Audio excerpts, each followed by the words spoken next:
Well, I think it all started with my grandmother. She was one of the first women in the House of Representatives, and she was really active in saving our world. And then my mother kind of took up the steam where she left off. And I think when you're really connected with nature and you have really motivating role models around you, you can't help but want to make a difference in that world. And so when I went to university, I decided that climate change and saving the planet would be my main goal. And in 1987, when I graduated, it wasn't even on most people's radar. So it's really an amazing experience to be here where it feels like the center of the world, like it should be.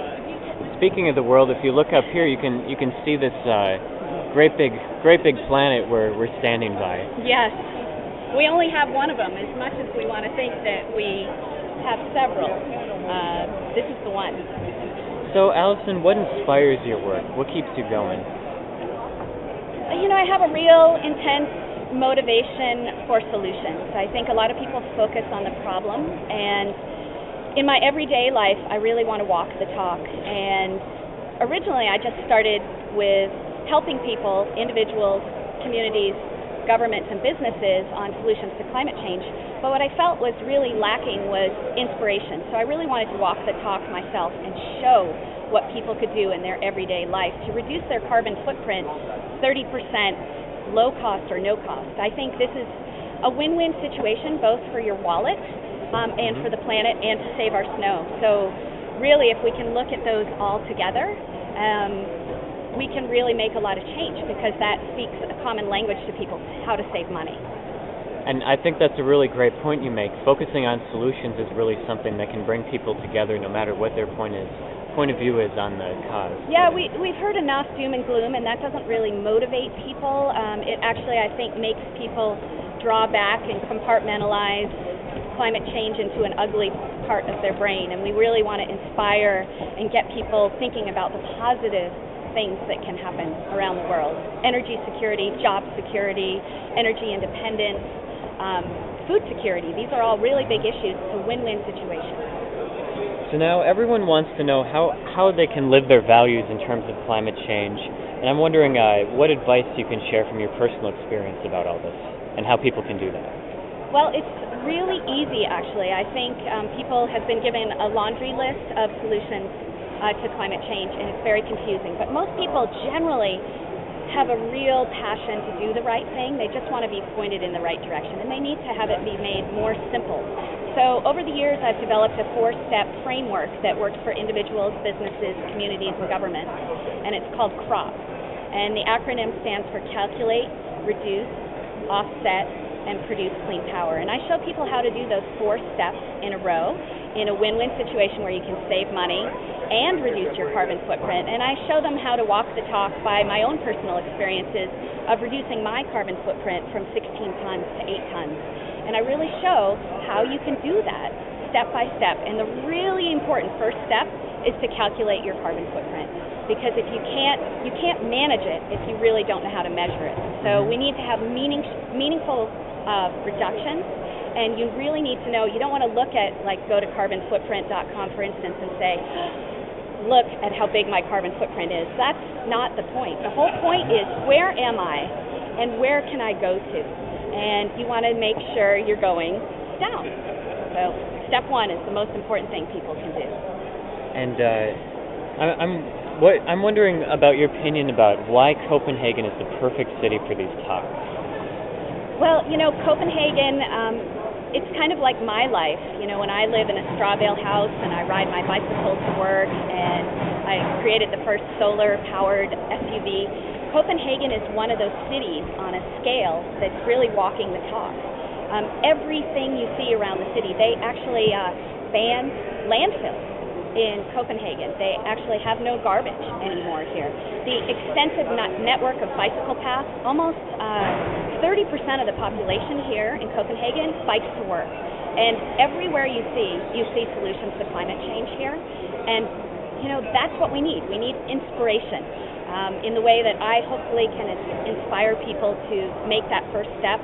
I think Copenhagen really inspires leaders around the world by demonstrating that it's possible. And I'm wondering, Well, Allison, what's your personal goal for being here at the UN conference? What do you hope to achieve? Well, it was interesting. We walked from London to Brussels. And you walked we had, the entire way? Yeah, 15 days with my skis on my back, gathering signatures here.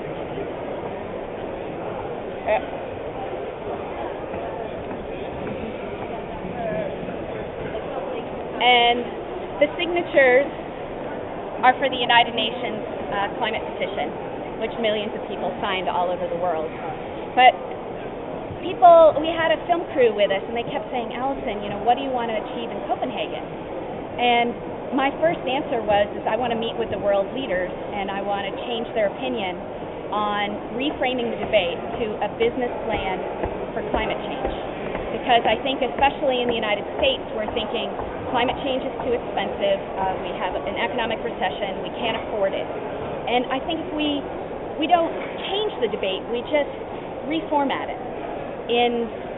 Everybody was like, oh yeah, you're crazy. I mean, you're never going to meet with world leaders. And then all of a sudden, I think carrying these crazy skis around, I have made incredible connections. All of a sudden, I was with the president of Costa Rica. I met Wow. the mayor of Denver. I had to come all the way to Copenhagen to meet my own mayor. I was meeting with the business leaders of Norway, and we had hour-long discussions, hours last night, on solutions to climate change, and I had to pinch myself, like, okay, maybe you can't set your goals too high. Maybe if you do set the bar really high, you can actually get there, because, yeah, I mean, this is a big issue. This is the Super Bowl, and we all have to have, you want to have reasonable goals, but you also have to have big goals, and I really think we can save our snow and save our planet and have it be cost effective, and I really hope I can meet with people and share information and learn a lot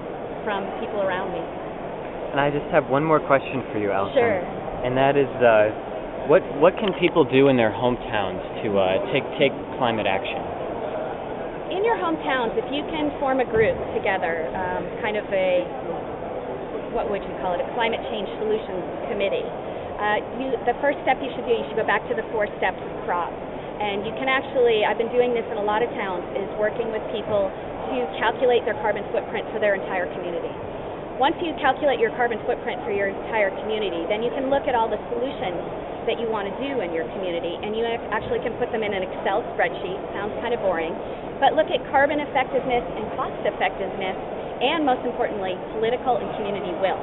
Because when you add those 3 things up, you actually can rank the action items that you want to look at. I'll give you a small example. Yeah. I was working with a community, and they said, our number one thing, we want to implement recycling on a really strong scale for the community. Well, we ran the numbers, and because the community was so far from a recycling center and processing center, the carbon footprint of recycling was actually going to increase. So they wanted to spend a lot of money, but it actually wasn't going to be carbon effective or cost effective.